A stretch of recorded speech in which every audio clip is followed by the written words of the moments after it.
Firefly petunia that glows in the dark. Who doesn't get mesmerized by the flickering light coming from the glowing fireflies in the dark?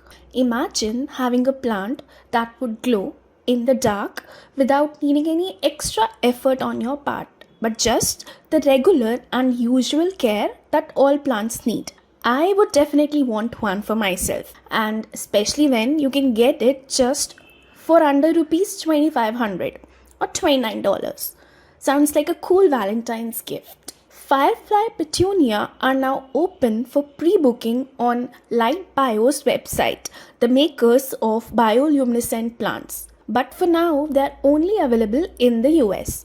Fireflies have an enzyme, luciferase, that generates light via a chemical reaction. Luciferase has been used in molecular biology research to answer various research questions, ranging from whether a certain gene is on or not to measuring levels of different proteins. Plant biologists have also used it for similar purposes.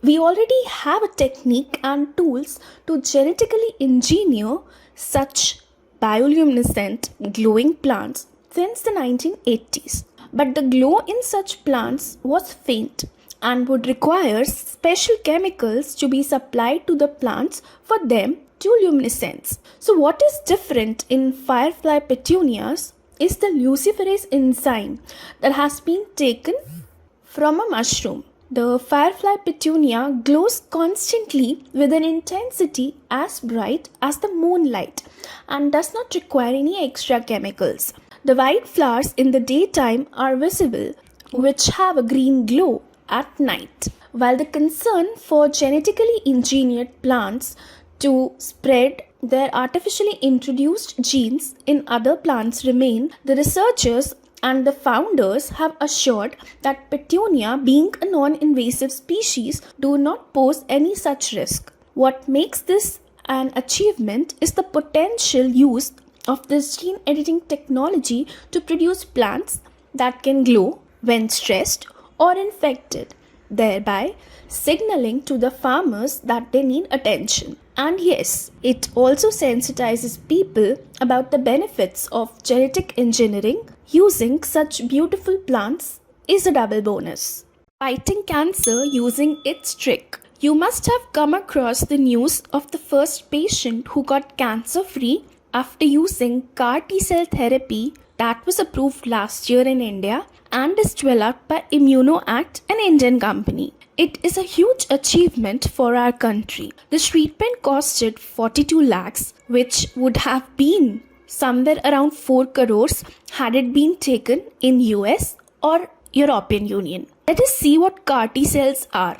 T cells are one of the immune cells of the body that can identify and destroy cancer cells in the body, but they fail at times, and this is where gene editing can help. T cells from the patients can be taken, edited in the lab, and equipped with CAR or chimeric antigen receptor that can help the CAR T cell to recognize and kill the cancer cells in the body. The limitation of this therapy is, besides being super expensive, that it can be used only to treat blood cancers. So how can we tinker with the CAR T cells to make them reach cancers in other places like breast or lungs? Scientists that co-founded Moonlight Bio have the answer. They used one of the mutations that helps cancer cells to spread through the body. Now, this particular mutated gene was inserted into the CAR T cells.